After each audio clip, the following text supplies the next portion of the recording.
Okay, welcome back again. This is going to be episode 4 on the BSA Engine Rebuild. You can see I've got cluttered up the bench with all my bits and pieces. I've got the what is this? The drive side. Yeah, I've got the drive side here, ready to go in the parts washer, and it does need a bath. It's pretty dirty. And I got the timing side over here. I'm just getting ready to pull the gearbox out. I've already taken off the sprocket and the nut. As you can see, that nut has suffered from somebody bashing the living daylights out of that with a cold chisel. This is very common on these bikes to find this.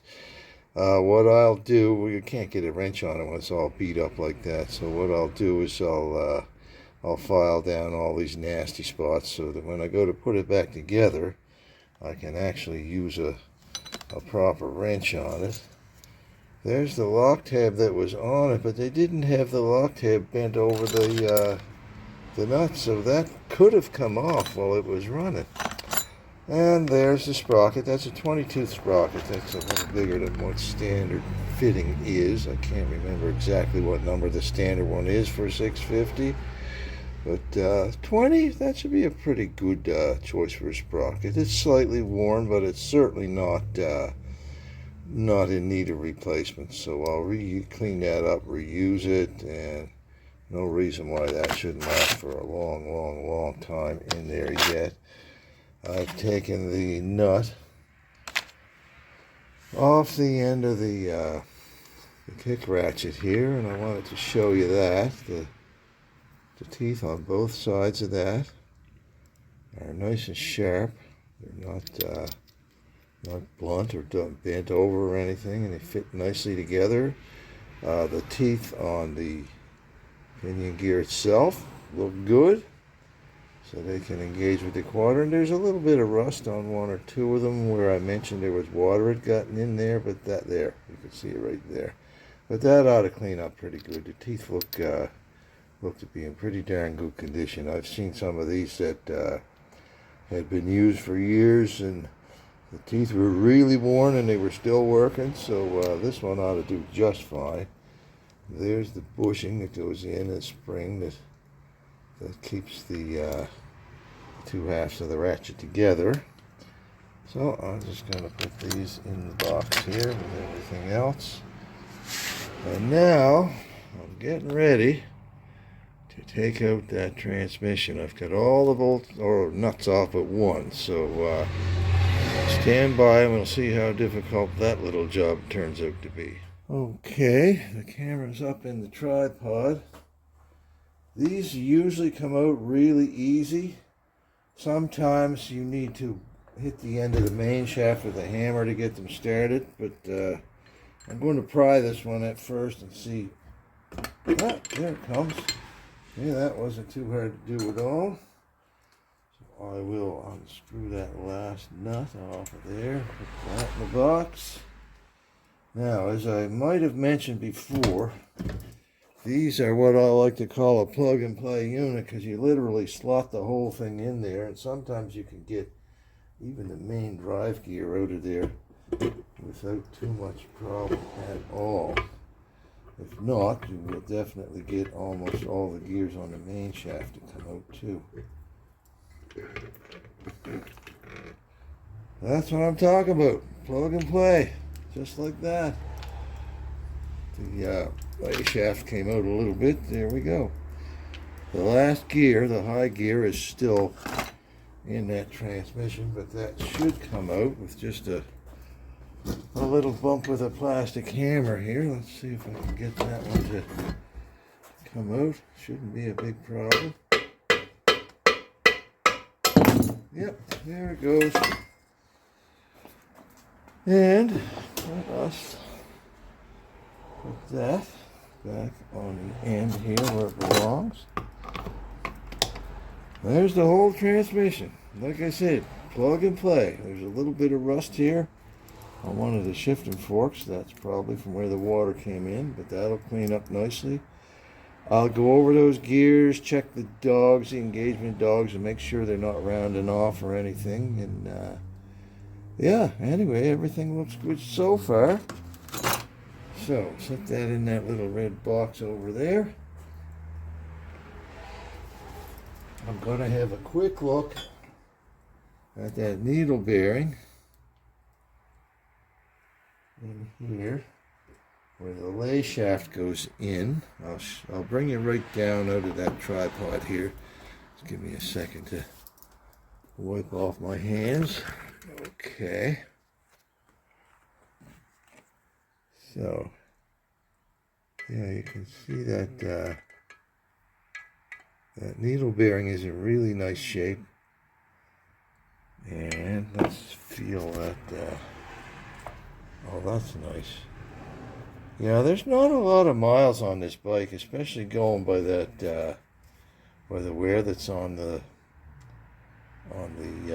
or the lack of wear that's on the kickstart pinion and that. So I have a good feeling that this is not going to need any new bearings here. I'm just going to clean everything up, make sure everything is smooth and snug and not rough feeling. And anyway, we'll go from there. One last thing to pull out of there before it falls out is the shift detent plunger and its spring. So I'm going to put that right there.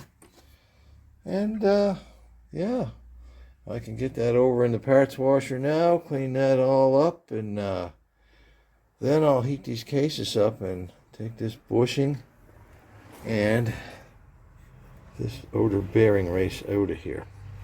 Heating the cases up really helps a lot because the expansion rate for this stuff, aluminum is about 4 to 1 for steel. Sorry about the fingers sticking in front of the camera. Alright, so I've had the cases in the parts washer. I'm all tiddlied up, about as clean as they're ever going to get. The crankcase, this dull color is quite common because the oil actually stains the aluminum, but they're clean. So what else can I show you? Let me see. Alright, this looks a little silly, but I have my new bearing race and my bushing sitting on some frozen rhubarb, so I'm going to cover that up to try to keep the cold in. There.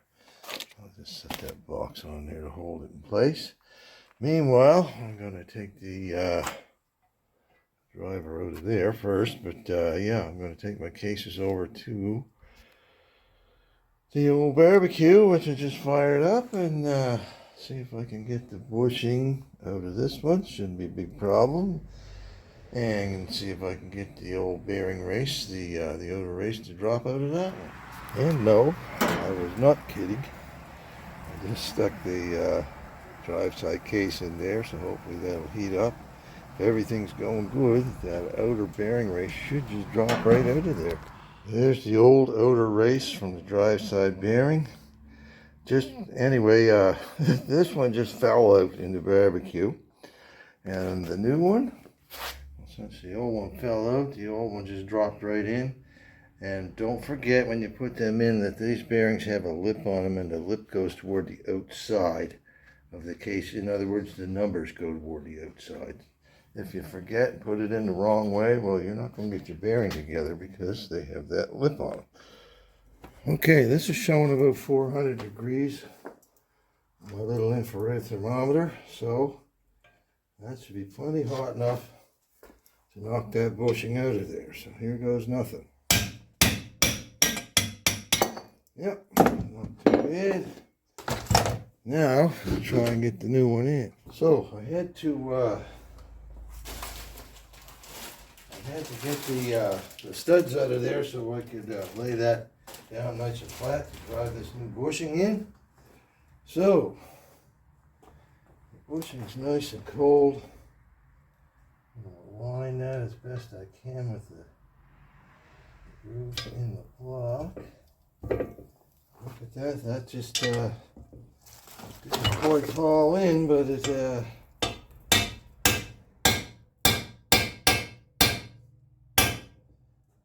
definitely definitely went in nice and easy. So I'll wait now for that to cool off, and then I'll start checking the end of my crank for clearance in that bushing there. If I don't have enough, I do things the old-fashioned way. I learned how to scrape bearings when I was a young man working in Lunenburg Foundry. It's a little bit of a lost art, but some of us still know how to do it.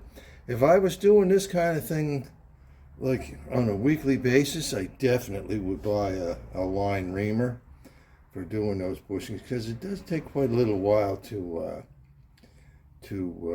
properly scrape them. But meanwhile, I'm going to put my rhubarb back in the fridge because I don't want that to melt, and we'll let all this stuff cool off now. Okay, it's 4 days after the first part's shipment arrived. Now I've got the second one here.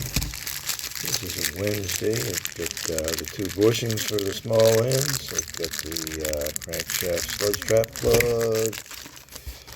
I got piston rings. I have a brand new main bearing for the drive side.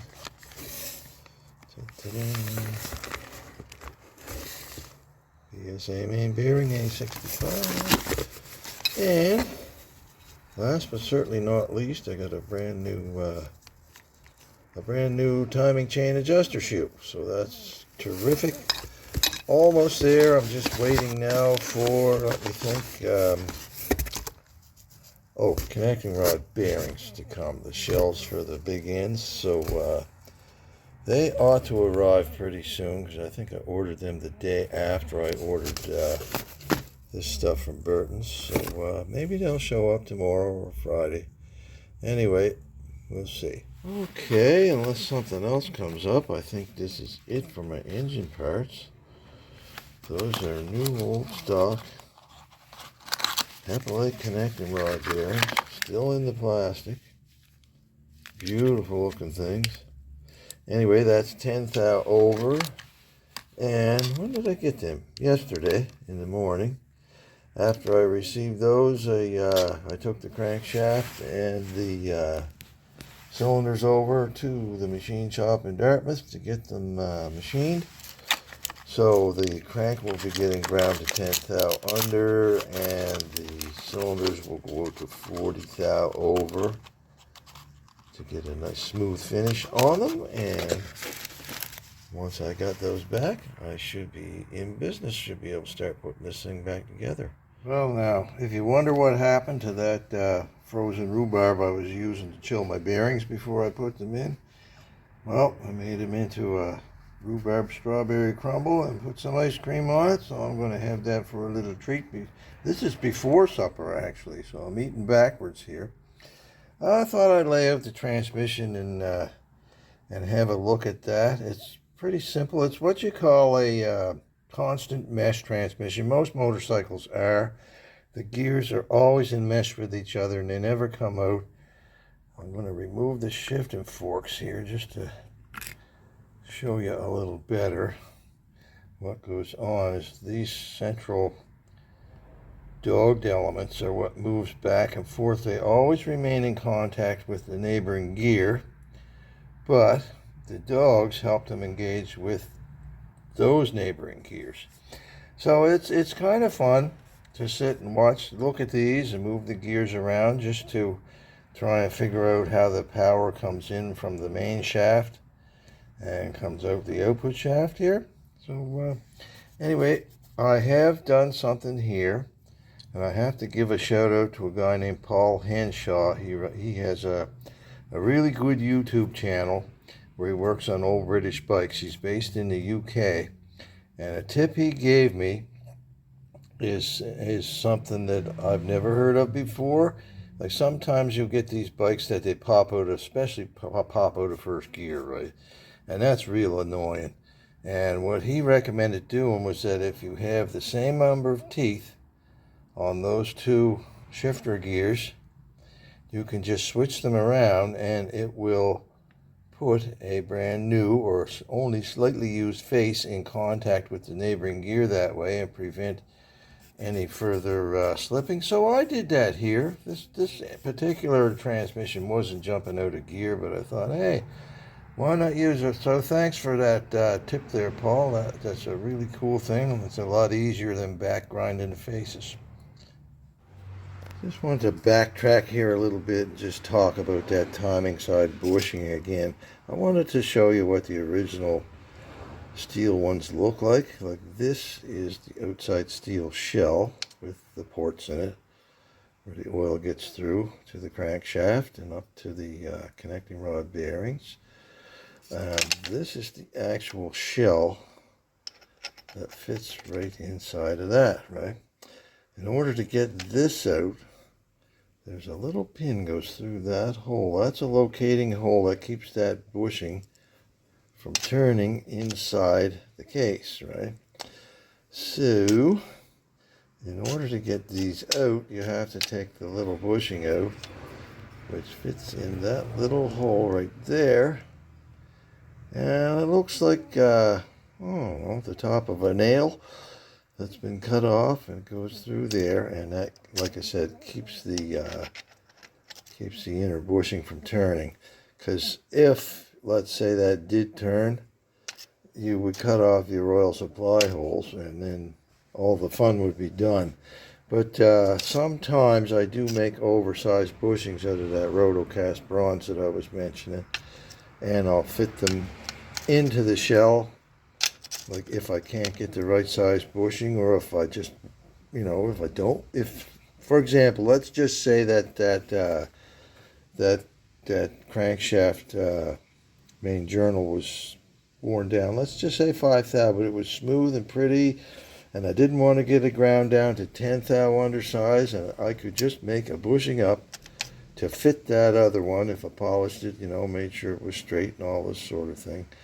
But most of the time, I wind up, just fitting those nice bronze bushings in there. It's a lot easier than making them up, less time consuming and that sort of thing. But I just thought I'd show you that. Of course, I wanted, to show you that little pin that goes through that hole right there. But of course, when I was knocking it out, it fell on the floor and amongst all the dirt and garbage down there, so that's never coming back. Anyway, there's the old transmission there. I think I'm going to wrap this up right now, because I think I mentioned before that I've taken the cylinders, the new pistons, and the crankshaft over to have them machined over at Nova Automotive. Kind of an interesting little story about that place, but I'll tell you about that in the next video. So thanks for watching. Be good to each other.